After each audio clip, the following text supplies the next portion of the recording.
Welcome to the debate. When we think of a waiting room, there's a certain social contract involved. You take a number, you sit in the chair, and eventually your name is called. Right, there's an expectation of progress. Yeah. Exactly. A linear progression from waiting to being seen. It's based on the understanding that the system, however stressed it might be, is actually, processing the people in line. Yeah, it implies a functioning pipeline. You might be frustrated by the wait, but you trust that the doctors and the administrators on the other side of that door are actively working through the queue. Right. But imagine walking into a waiting room where the progression has simply stopped. You take a number, but the reception desk is completely unstaffed. The door to the consultation room is locked from the inside. Wow. And the hospital administration has just quietly decided they aren't calling any more names today. They just haven't bothered to tell the people sitting in the chairs. And you're just stuck there. You wait not for an hour, but for 60 weeks, more than a full academic year. And, this is not a hypothetical scenario. This is the profound structural crisis currently defining the UK's Special Educational Needs and Disability System, or SEND. 60 weeks? I mean, that is staggering. It is.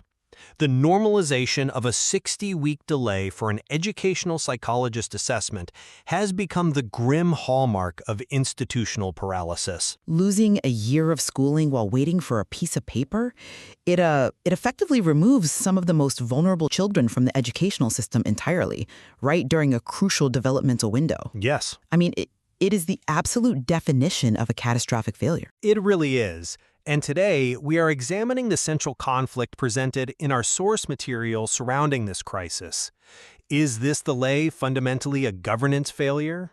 Right. A failure that requires the imposition of a rigid, national-grade accountability framework, specifically the National Workplace Assessment Framework, or NWAF. Or, on the other hand, does focusing so intently on a governance narrative minimize the profound resource narrative? Exactly. Are we effectively ignoring the complex, localized financial realities on the ground? That is the core tension we have to unpack.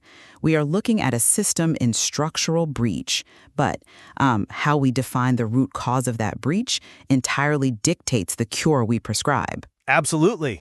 And my position is clear. The 60-week wait is a structural breach driven by calculated demand suppression. Local authorities are actively choosing to pause referrals to hide their own inadequacies. So you're saying it's intentional? It is. Because local discretion has failed so spectacularly, we require the mechanistic national standard fix of the NWAF to hold local leadership accountable and enforce the law. Well, my position is that while the delays are undeniably a catastrophic failure, framing local discretion purely as unlawful demand suppression risks treating a profound systemic resource crisis as a mere administrative problem. But administration is how we handle resources. True, but a rigid reporting framework, no matter how sophisticated, cannot magically solve a foundational structural deficit. I mean, to understand why I see this as a failure of governance, we have to look at the stark contrast between the statutory law and the lived practice. Okay. The legal timeline for an educational psychologist assessment is 20 weeks. That is the law, designed to ensure a child gets help quickly. The lived reality is 60 weeks. And the material shows us these delays are not statistical anomalies. Right, they're not a sudden spike in need. Exactly. They are the result of artificial gatekeeping. What we are seeing is the unlawful pausing of referrals. Under the Education Act 2004, the Director of Children's Services, or DCS, is supposed to be the single clear professional point of accountability in a local area. They're the ones on the hook, legally. Yes, but they have failed to treat governance as essential infrastructure. I understand the legal timeline, but we have to look at the context. Let me just finish the thought on governance, because this is why a paradigm shift is required here. Right now, we rely on what is called episodic inspection. A government regulator like Ofsted might visit a local council once every 3 to 5 years. Great, they look at a snapshot. A curated snapshot of data, write a report, and leave. That clearly does not work. Local authorities are using that long leash to make up their own rules. We need to replace episodic inspection with NWF's continuous, standards-driven national governance. Continuous governance. Yes, we need a system that doesn't just ask for compliance every few years, but mathematically demands it every single day. The human impact of that 60-week delay is severe, and we certainly don't disagree there. The evidence in the material shows us that this prolonged uncertainty regarding educational placement and support nearly destroys the stability of families' homes. It shatters them. It does. You have parents who are forced to drop out of the workforce because they are managing a child who is essentially locked out of school. You have children whose narrow, critical developmental windows are closing while they sit on a waiting list. Exactly. I acknowledge all of that. But I come at it from a different way. What you are calling a governance gap is deeply, inextricably intertwined with a resource narrative. We simply cannot separate the two. But, the law doesn't allow for them to be intertwined. The statutory duty to assess is absolute. The law might be absolute, but reality isn't. You're assuming that a mechanistic framework like NWAF can somehow override systemic limitations.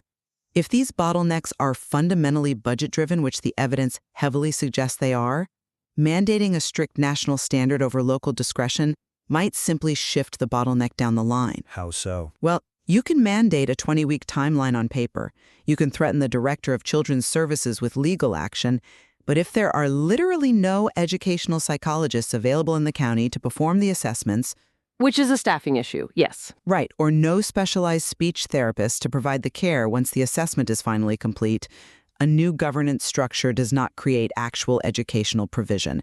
It just, changes the paperwork we use to track the failure. That's an interesting point, though. I would frame it differently.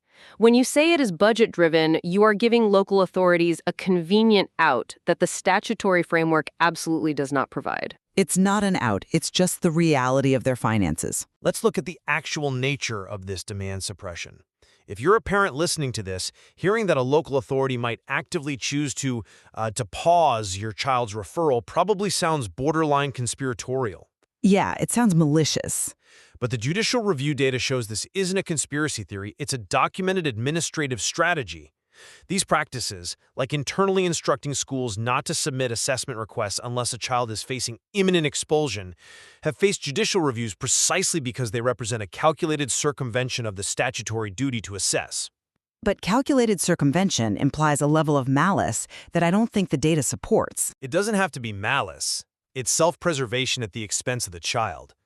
It is akin to a hospital turning off the lights in the emergency room so they don't have to admit any new patients, and then throwing up their hands and blaming a lack of beds. Well, the Education Act 2004 makes the DCS the professional point of accountability for a reason. Resources do not excuse unlawful gatekeeping. If the lights are off in the emergency room, that is a leadership failure. It's a refusal to escalate the crisis. I'm sorry, but I just don't buy that. Let me tell you why. Your hospital analogy assumes that the hospital administrators are turning off the lights out of a bureaucratic desire to avoid work or to artificially make their waiting times look better on a spreadsheet. Which they are. But what if the hospital literally does not have the electricity to keep the lights on? The reality on the ground is that local authorities have faced years of compounded, severe budget restrictions from the central government. The delays we are seeing are explicitly linked to these budget-driven realities. Which they are masking by pausing referrals. But look at the solution being proposed. NWAF relies on 4 core pillars: clarity, courage, consistency, and service. The framework essentially castigates local leadership for a lack of courage, implying that if a local director were just brave enough, the 20-week statutory timeline would magically be met. It's not about magic, it's about transparency. But courage does not hire a speech and language therapist when the county's budget is overdrawn by millions. Courage does not clone educational psychologists where there's a massive documented national shortage. Yes, but if the physical personnel and resources do not exist to fulfill the statutory duty, framing this solely as a calculated circumvention ignores the fundamental impossibility of the task local leaders have been handed. I'm not convinced by that line of reasoning because it treats resource scarcity as a natural disaster, like a hurricane that just swept through, rather than a managed outcome. Governance is exactly how you manage scarcity. But you can't manage what isn't there. When a DCS decides to quietly pause referrals, they are making a deliberate governance decision to suppress demand rather than accurately report the crisis. They are choosing to hide the true scale of the need from the central government, and that is exactly where NWAF comes in as the mechanistic fix. Okay, let's dig into the mechanics of this framework because I think the acronym alone confuses people. Why are we applying a national workplace assessment framework to a children's special education crisis? It's a great question. NWAF was originally designed to ensure that adults in the workplace receive their legally required disability accommodations under strict, unyielding deadlines. Right, in employment law. Yes, and it worked because adult employment law has rigid compliance structures. The source material proposes adapting this adult accountability structure for the SEND system precisely because local educational authorities currently lack any comparable institutional standard.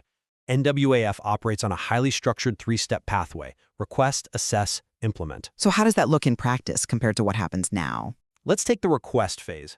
Under NWAF, you don't just hand a form to a local bureaucrat who puts it in a drawer.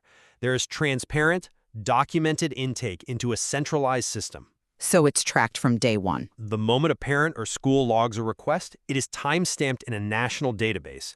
A local director literally cannot pause it or gatekeep it without triggering an automatic statutory breach alert. You cannot turn off the lights. Okay. Then, in the assess phase, we enforce those defined timelines aligned strictly with the law.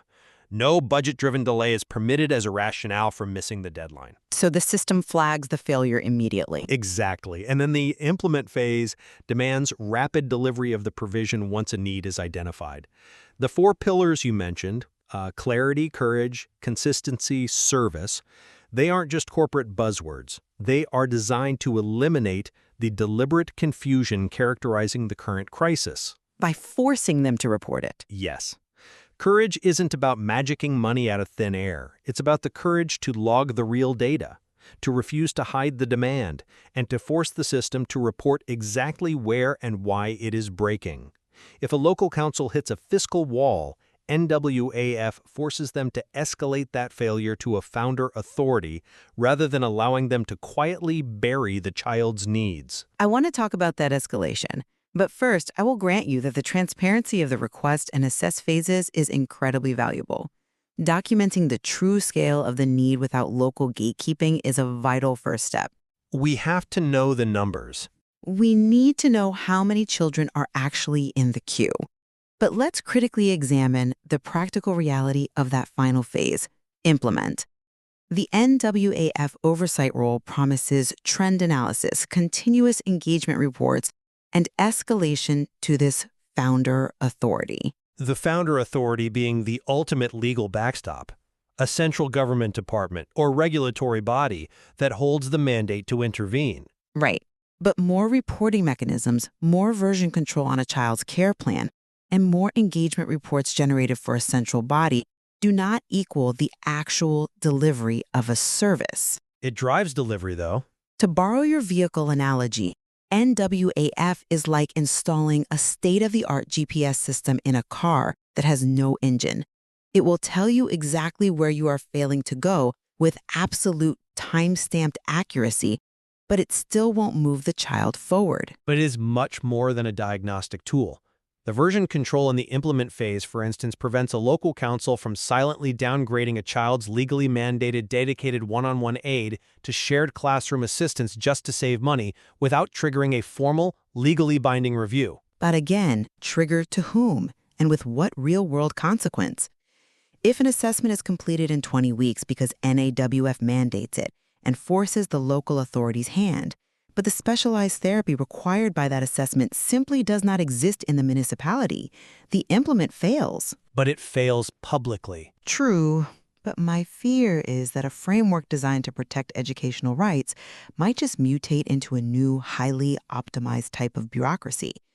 We replace the agonizing silence of a 60-week delay with a highly documented, perfectly compliant holding pattern. The child still receives no actual support. They're still effectively out of education, but now we have a pristine engagement report explaining why we failed them. I see why you think that, but let me give you a different perspective. We cannot allow the perfect to be the enemy of the good. And more importantly, we cannot ignore the long-term, compounding stakes of this localized failure. We are not just talking about a child missing year 3 math. No, of course not. The 60-week wait is not just a childhood crisis, it is a future workforce crisis. It is cited as a primary driver of the neurodivergent pay gap. The link between early intervention and adult outcomes. Precisely. Let's walk through the math of child development.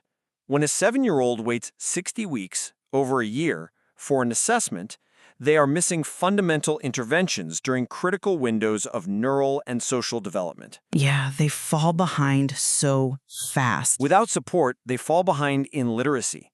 They become frustrated. They act out. They get labeled a behavioral problem instead of being recognized as dyslexic or autistic. By the time they are 18, their educational attainment is shattered. It's heartbreaking. It is.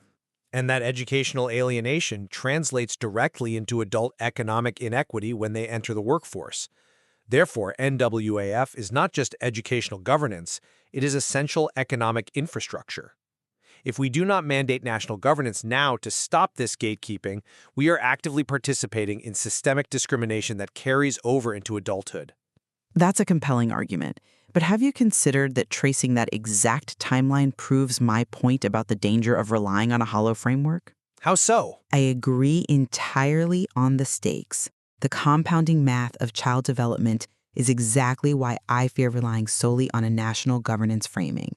We are dealing with systemic discrimination against disabled children. If the NWAF framework is adopted and local authorities are forced to comply with the pathway, logging the request, doing the assessment, but they still aren't given the resources to actually fund the interventions, that systemic discrimination continues unabated. But the demand is no longer hidden. It might not be hidden, but it continues under the guise of a newly compliant administrative pathway. We will have solved the optics of the 60-week delay without solving the reality of the educational deprivation. I disagree that it's just optics. But if a child gets their assessment in 20 weeks, but spends the next 40 weeks waiting for a classroom aide because the county budget is empty, the long-term economic damage, the exact trajectory toward that neurodivergent pay gap you just described remains identical. The child is still marginalized at age 30. But that is precisely why the clarity and courage pillars of NWAF are so vital and why they aren't just buzzwords. Under the current system of episodic inspection, local authorities can obscure that 40-week wait for an aide. By conflating the phases? Exactly. They can blur the lines between assessment and implementation, making it look like they are doing their jobs when they aren't. NWAF's continuous oversight forces that breakdown into the light.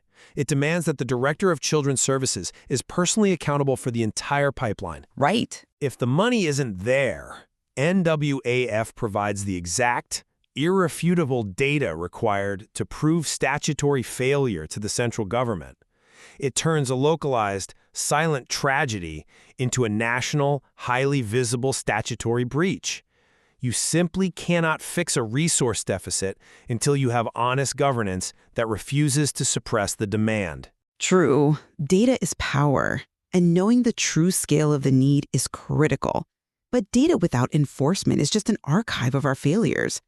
I worry deeply that NWAF places the burden of courage entirely on the local Director of Children's Services, demanding they escalate failure to a founder authority, while the central government, which actually holds the purse strings and dictates the national budget, remains insulated from the immediate fallout. You are demanding local courage to solve a national resource deficit. It is a profound shift in how we conceptualize the problem, and clearly it brings up difficult questions about where ultimate responsibility lies. As we wrap up, I think we should summarize where we stand on this divide. Yeah, that's a good idea. My position remains that the SENS system is in a structural breach that can only be resolved by abandoning this failed era of local discretion. The 60-week delay is an active, unlawful choice born of poor leadership and a desire to hide true demand. NWAFA provides the necessary architectural fix by enforcing clarity, courage, consistency, and service through a centralized system, we can end artificial gatekeeping. We can reinstate the statutory 20-week timeline and ensure that the Director of Children's Services operates with genuine, inescapable accountability. And my position remains that while the current system of episodic local oversight has clearly failed the children it is meant to protect, pitching the governance narrative against the resource narrative is a false dichotomy. A national three-step pathway of request, assess, and implement will certainly provide much-needed transparency, and that is a step forward. But transparency is not provision. Right. A rigid national framework, no matter how precise its data collection, cannot override the foundational, budget-driven realities that create these bottlenecks in the first place. A GPS cannot drive a car without an engine, and you cannot govern your way out of institutional bankruptcy. Yet, despite our fundamental disagreement on the mechanism of the cure, whether governance drives resources or resources dictate governance, it is clear we share a profound recognition of the stakes outlined in the material.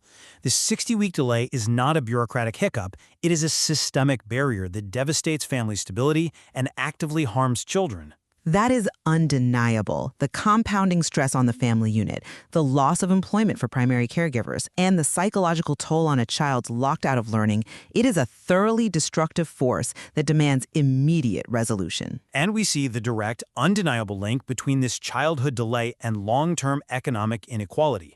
The reality that a failure in the SEND system today serves as the foundational architecture for the adult neurodivergent pay gap tomorrow is a national crisis that requires an urgent structural response. The trajectory from an unsupported 7-year-old to a marginalized 30-year-old is a mathematical certainty if we do not get both the governance and the resources right. There is certainly much more to explore here, particularly regarding the specific mechanics of the founder authority within NWAF. How exactly will this central authority enforce these escalations in practice when a local council hits a genuine fiscal wall? Do they compel funding or just issue fines? Exactly. Does it have the power to compel central treasury funding or just the power to issue fines? That remains a crucial question for future analysis, but we must leave it to the listener to weigh the evidence. Is a strict national governance framework the true cure for ending unlawful demand suppression, or is it merely a more sophisticated way to document a system starved of resources? We are brought back to that locked waiting room. The question isn't just how we force the hospital to start the clocks running again. It is whether, when the door finally opens, there is actually a doctor waiting inside.